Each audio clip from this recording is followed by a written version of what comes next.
So when I could feel like I was slipping underneath something and I didn't understand the facts that could be at play over and over, and especially from a young age, like not having the verbal ability of myself, let alone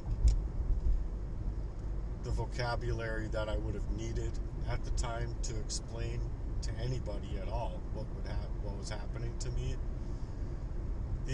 These areas of manipulation were used in order to weaken my mind state and my body, to put me into that state of complicity, to where it would make me only allowed to rely on and go to the same people that were doing the crimes to me.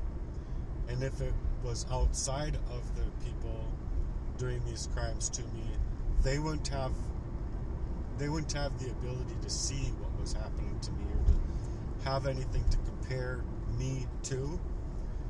And so by them poisoning me to make it harder for me to think and make it harder for me to trust myself, to reason through what was happening to me, they complicitly would gain my trust, specifically to target me. So they stripped away my clarity that should have been protected in my own body and mind, to be able to have and reach clarity. Well, you don't have that clarity, A, because of the poisons, and it just works on your mind in that way, where you just don't have the availability of having it be something that's clarified to you.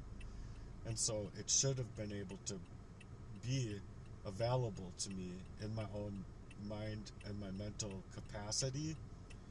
But I guess that's what I'm talking about in and of itself, is that mental capacity just goes without any availability of your normal self to be thinking that you have a normal self to obtain. You see what I mean? You don't miss something that you don't know you're missing, in other words. And I was missing that part of me as a child, and I sensed many times that I needed to distance myself from these people, and I didn't know why. I couldn't figure out why. But now that I have, and I'm older, it's just made things that much more harsh for me, not easier.